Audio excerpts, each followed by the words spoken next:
Hello. Let's get into this. How you doing, Elnatan? You're doing well, it sounds like.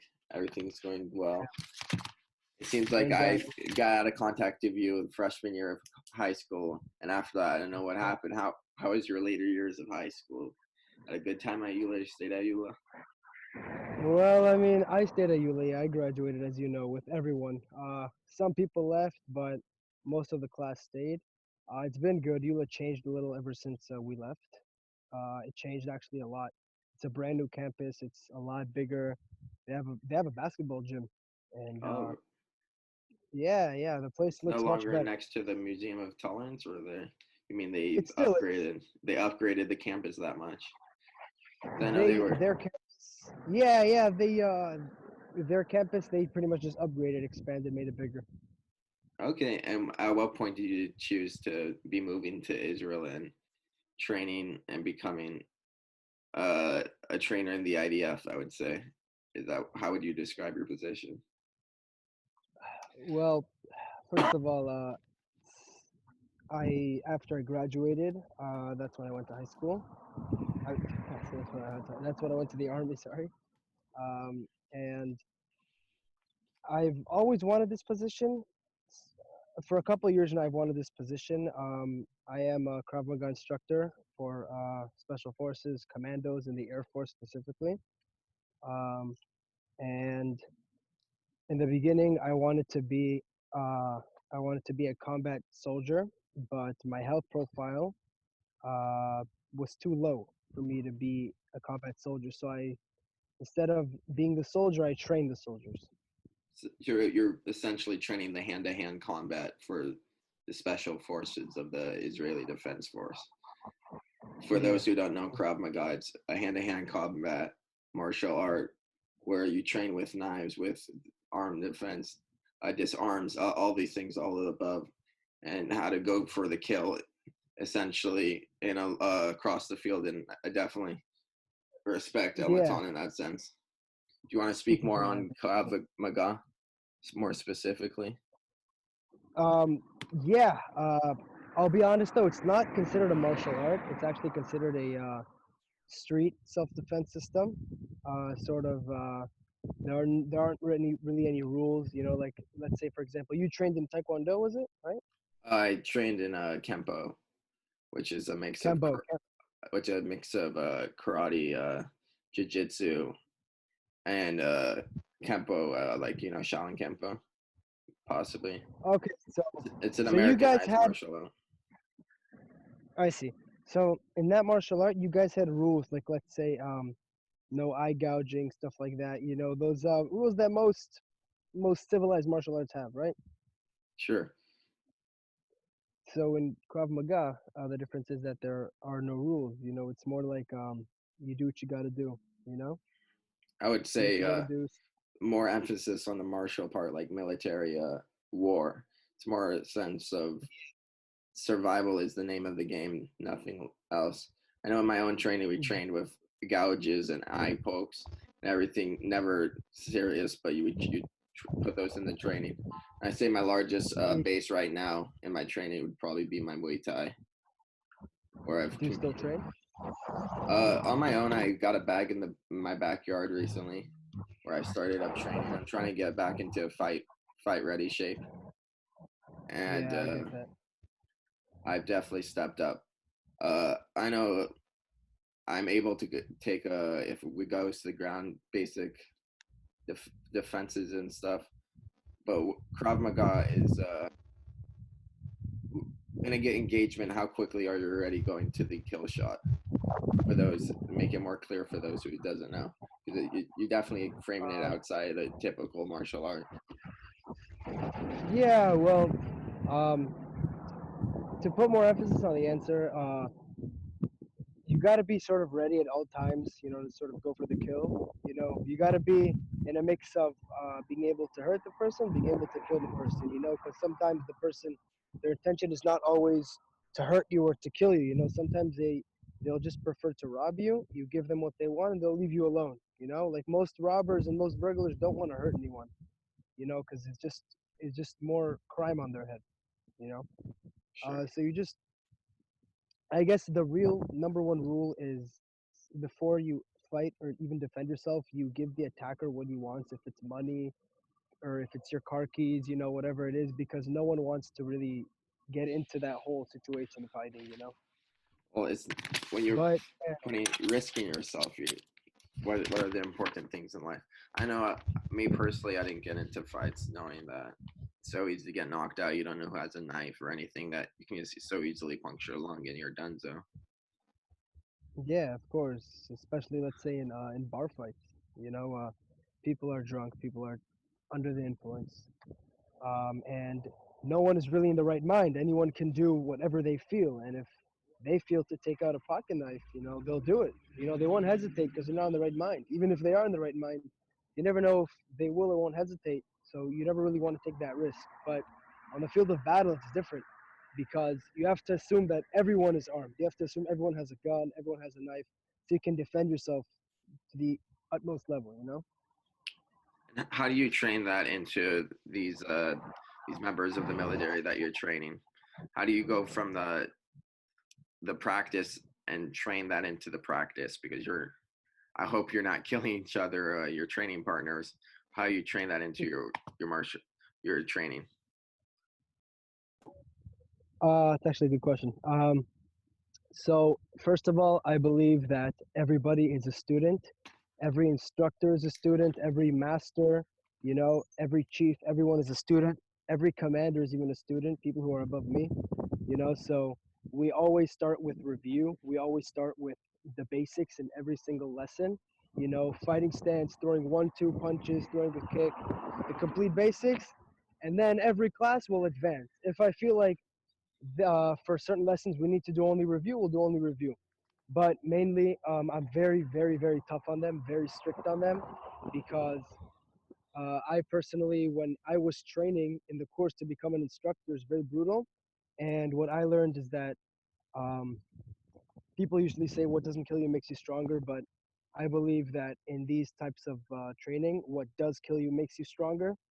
You know what I mean? So we just basically we just basically go all in. I'm very, very tough on my students. I'm very, very tough on on my soldiers. I'm very, very strict on them. And that's how it's done. That's how they come out as killers. They come out ready to go into Gaza, into Lebanon, to Syria.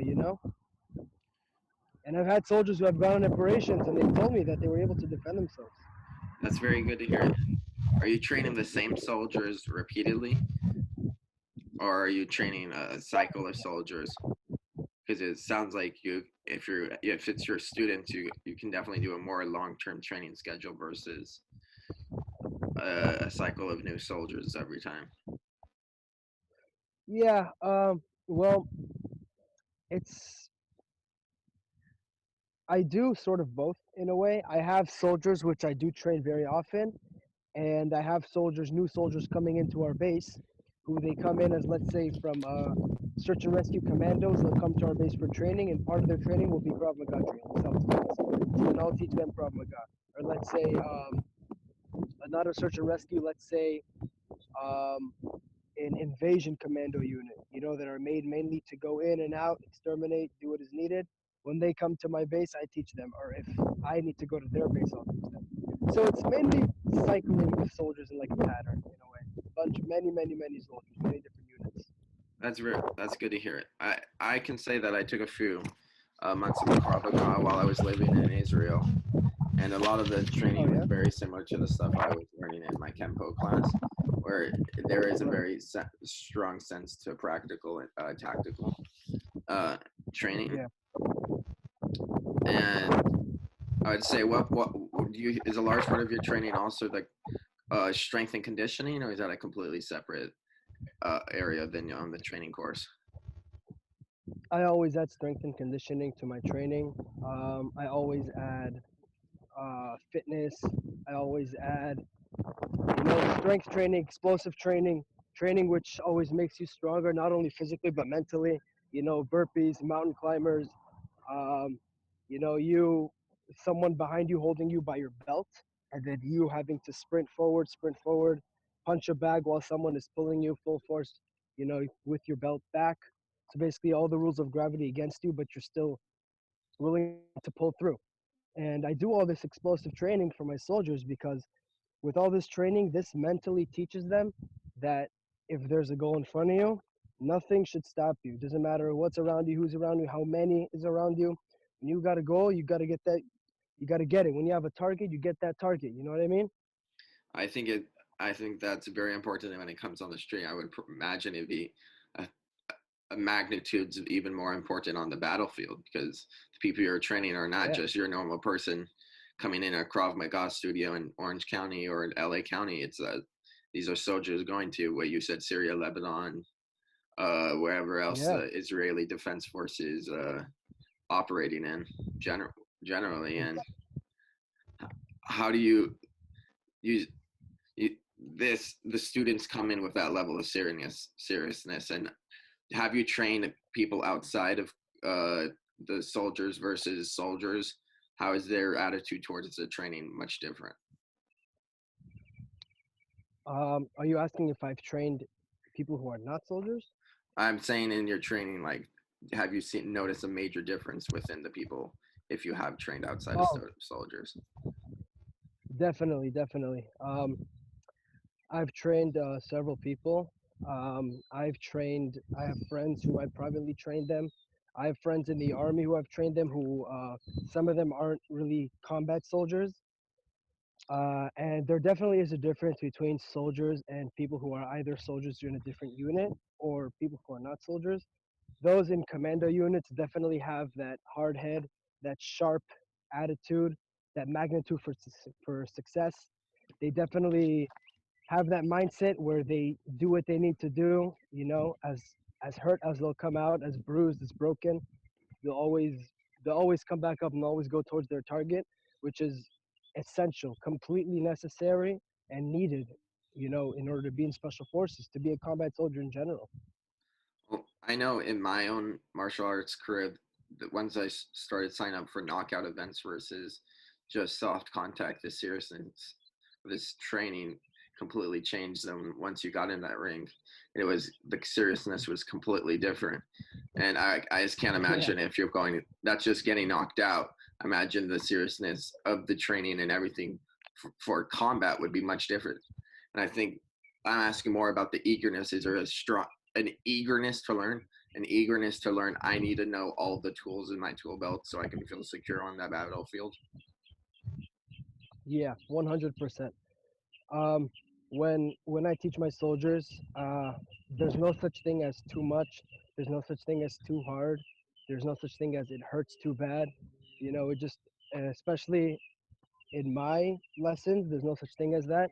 Any soldier who feels that it's too much, will just he'll let himself out, you know, and they just won't be in my lessons. My lessons are mamash for the top of the top, and that's why I haven't had any soldiers who've walked out. And I haven't had any soldiers who've given up because they respect me and they know that that's what I'm all about.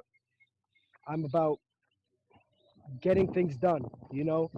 I'm about if you know if you have that target in front of you, if you God forbid have a terrorist in front of you, and you're the one who needs to take him out, you do what you got to do. Doesn't matter how many are on you, you know. Well, I can't, I don't know so well. I've been to Israel and I think I haven't experienced any of that, but I've experienced, people trying to put you into the ground, and that's at least some percentage of what you probably experience or try to instill in your soldiers on a daily basis. Yeah, of course. There's always getting down dirty, always. Just to lighten it, what is the fitness level of these soldiers, and you're required to be out, or just so people can compare to maybe my workout was 1/10 or whatever the workout of these special units. How hard is their cardio? How long are they going? Like an hour and a half going strong? What are they doing? I'm actually glad you asked. I wanted to talk about that.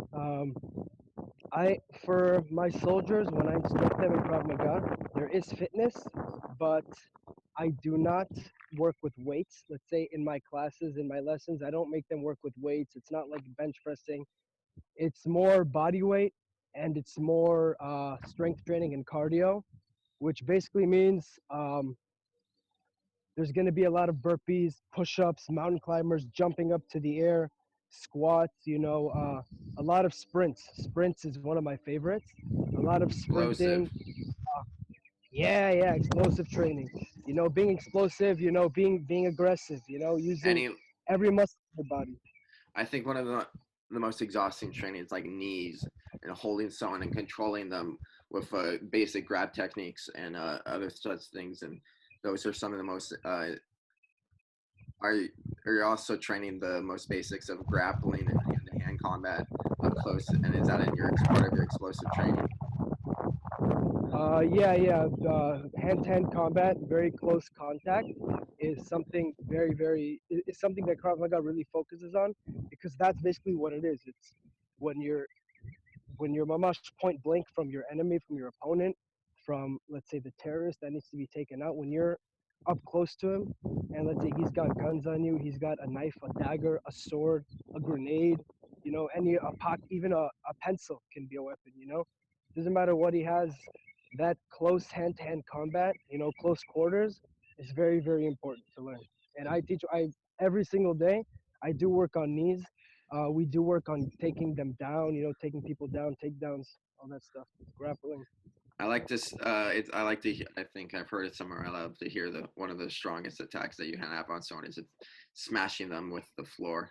It's one of the hardest strikes you can do. Takedowns are definitely Oh, definitely. very strong. I'm trying to express the Krav Maga. What exactly is it? Maybe in words. My experience, it's attack until you can secure the attacking source, which could be a weapon and or just a person, and then destroy as quick as possible. That's how I could describe it. And if there's a threat, you take down the threat as soon as possible and as efficiently Yeah, as possible. yeah, definitely. There's, as I said before, there aren't really any rules.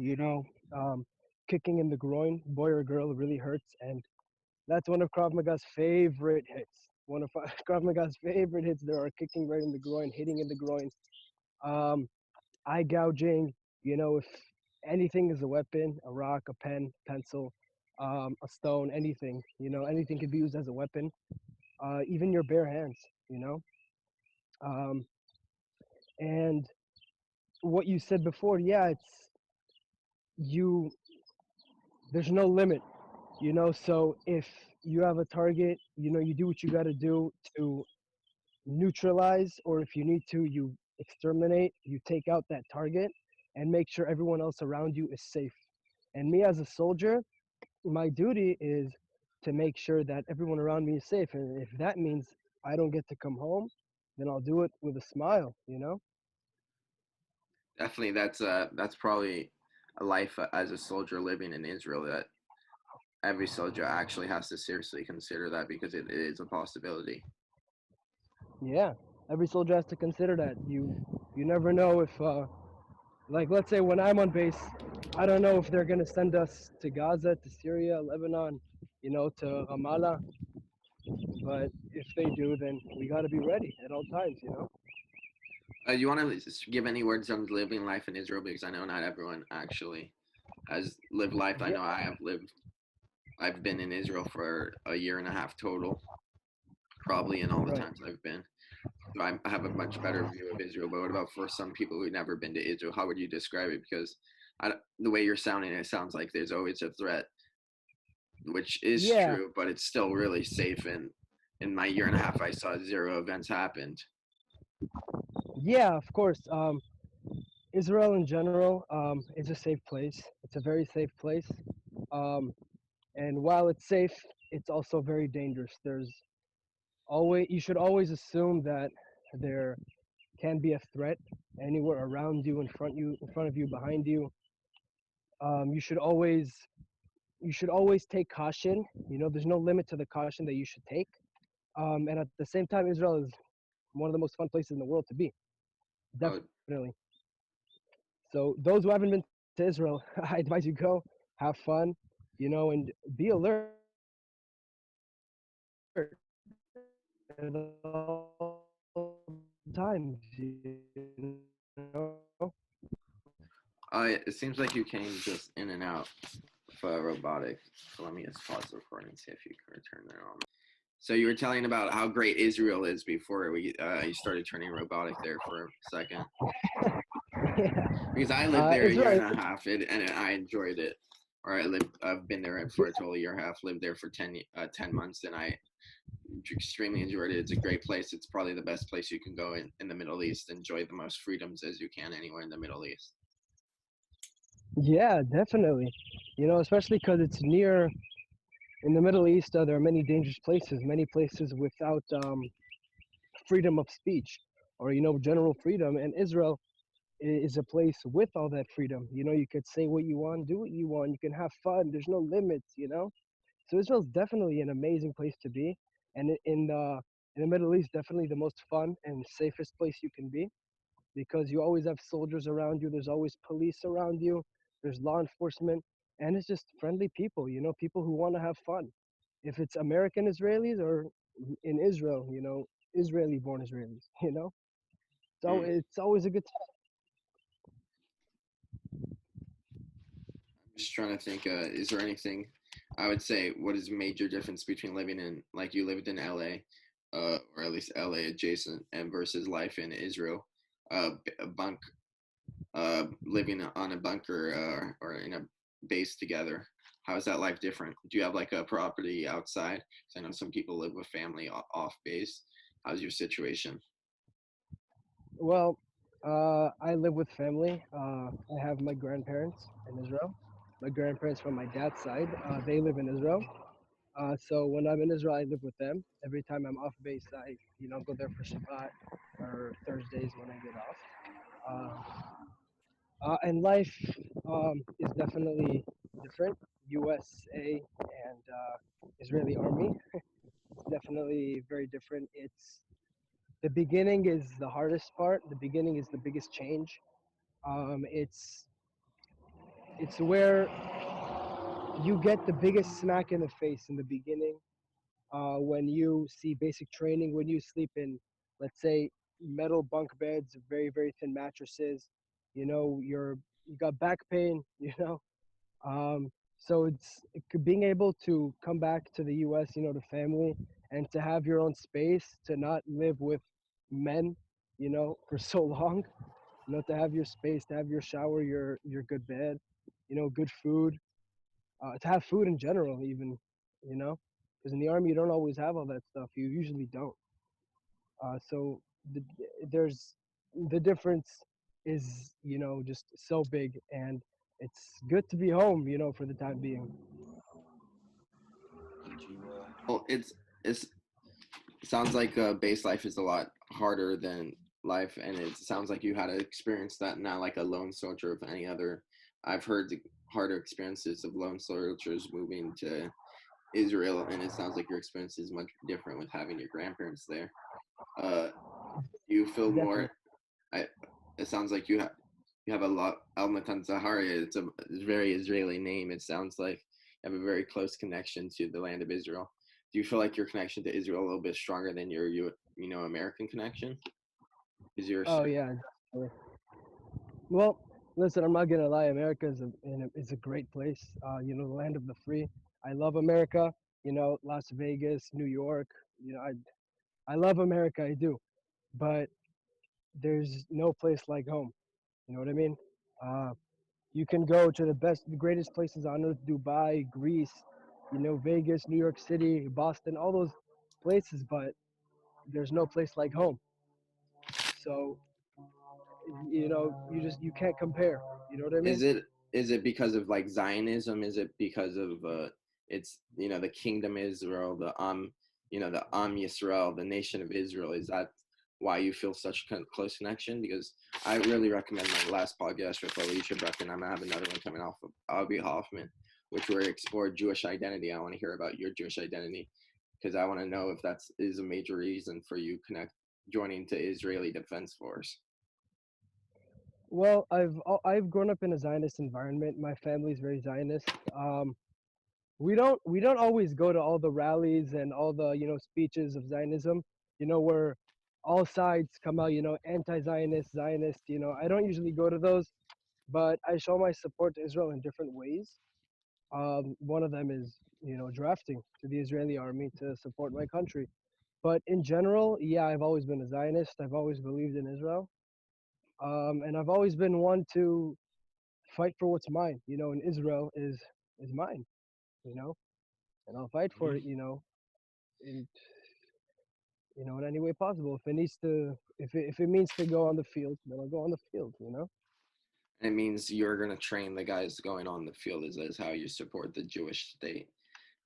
We, Yeah, yeah. and do you call it the Jewish state, or you call it like a Western democracy in the Middle East? Because I see it as the Jewish state before Western democracy with a parliamentary system. Yeah, before all that democracy stuff, man, it's definitely Jewish state, Jewish home. No argument there. There's not even a cell in my body that thinks differently. Well, I know that I have like a tear within myself where I am split between where my Jewishness is a major labeling within myself and my identity. But I'm Right. also very pro with the personal autonomy, freedom, like you were saying, all the things I love about America. If they weren't the things of America, I wouldn't love America. The freedom, the land of the free, the ability to live your life where we have rights outside of government. The idea that personal autonomy is extreme as long as you're not hurting anybody else. Those ideas push Yeah. it, but it seems for you your Jewishness, and why do you think and you have such a strong pull to Zionism? Is it your belief in God? Is it the world outside, or something else? Well, uh, I do believe in God. Um, I do believe that there are those that believe that there is a God, but they're not really connected. I personally do feel connected to God. I do my prayers, I bless foods, I keep Shabbat kosher and stuff. I do love feeling connected to God. Um, Makes me feel safe, makes me feel strong. If I just feel that when I do believe in God, I'm here for a purpose. Not here just to party and have fun. Of course, yeah, it's part of the package. Having fun, sure, it's part of life. But when you just do that your entire life, you Is don't that feel that you have a purpose. is that tied to your shirut, your service? Is that like Yeah, is that something that's not like those come hand in hand, or are those separate? they definitely come hand in hand. Ever since I was little, I've wanted to serve. Actually, ever since I played Call of Duty, I've wanted Wow, to draft there into you the go, army. guys. Video games cause violence, I guess, somehow. Some violence, some support, Some whatever you want to support. call. It would cause support. So that's Yeah. very interesting. Where I know that I see myself as a bad Orthodox Jew. Are you wearing a yarmulke right now? Keep your you're wearing the headphones. So basically, it's operating as a yarmulke. If you keep on remember the God above. But it Yeah. sounds. And do you think it's I know that's definitely gives me something to think about with your religious and your shirut come right hand in hand, and that how do you feel about generally the Western world and how Israel comes together as the Western partner in the Western or the Western partner in the Arab world and the close ally for that close geopolitical area? Um, do me a favor, rephrase the question in a different way. I would say how you feel about Israel operating not only as the Jewish state but operating as an ally to like I don't know the West because it definitely is positioning itself as the Western neighbor. Do you like Israel as the land of the free as well? I guess would be a much simpler way to say it.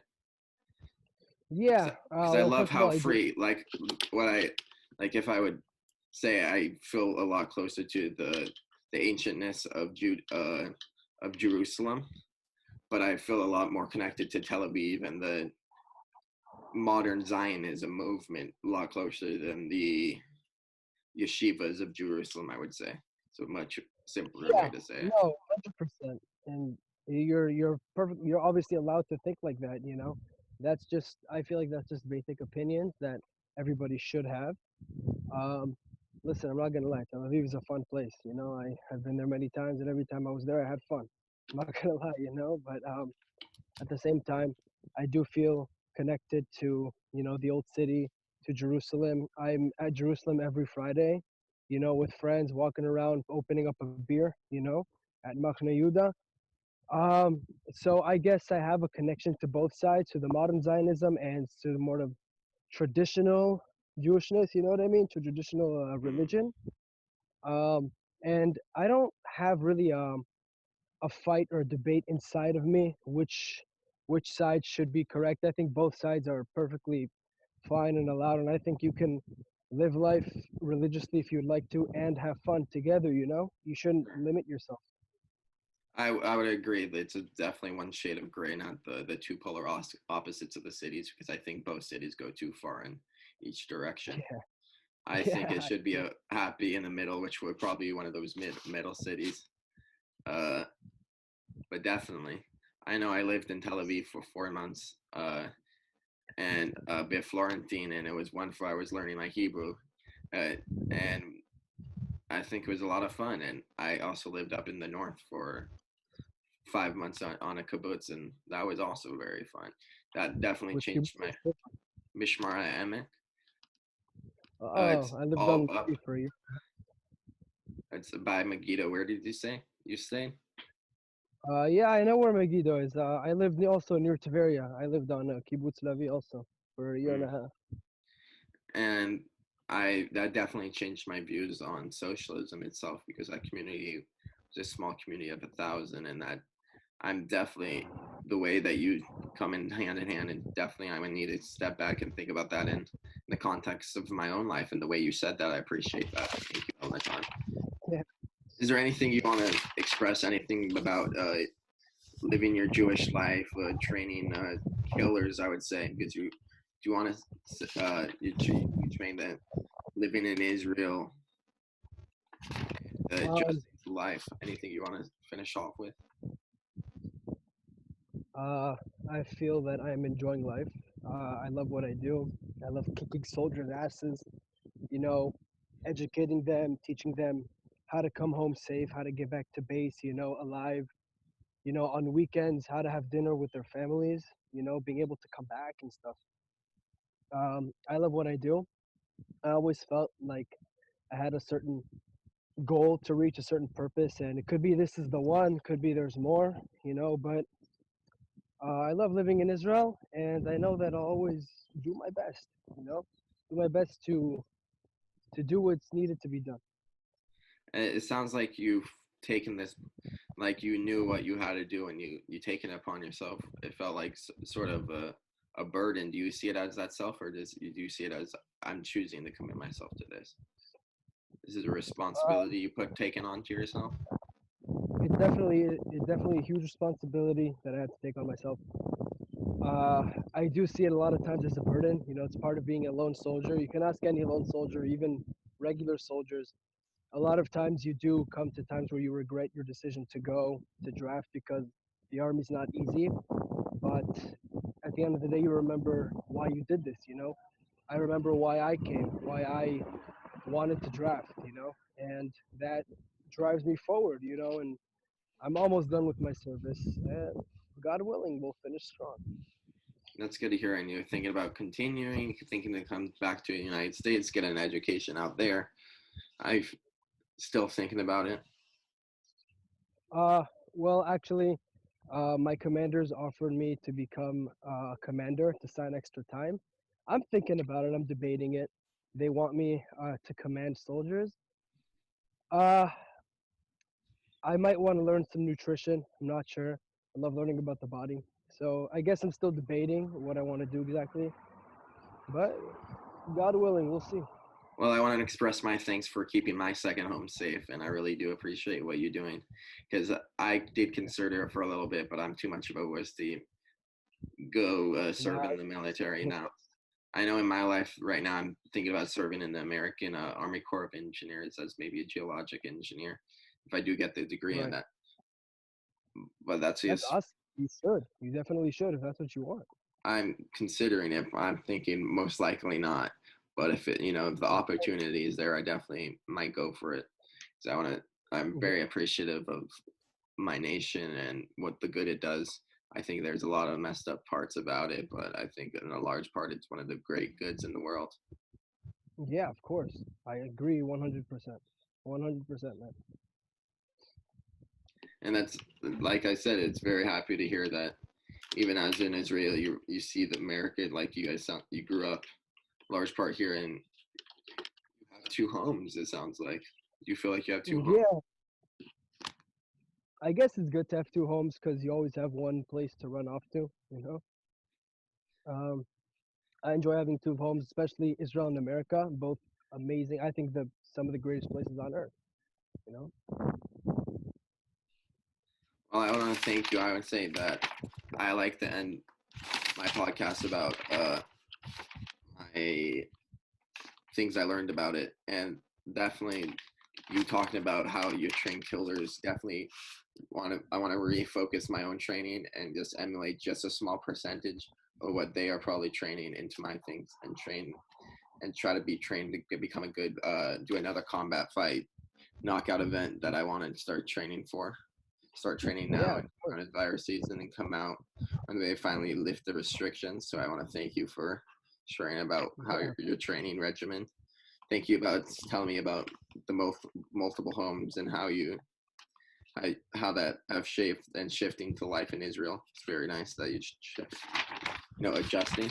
And you definitely the way that you look at your Zionism as a soldier is definitely very nice. And I'm gonna think about that and appreciate what you do, and also your belief in God. Anything that you learn, anything you want to finish off by saying, anything you want to say? uh, I learned a lot of things in the army, a lot of lessons, a lot about myself, a lot about life.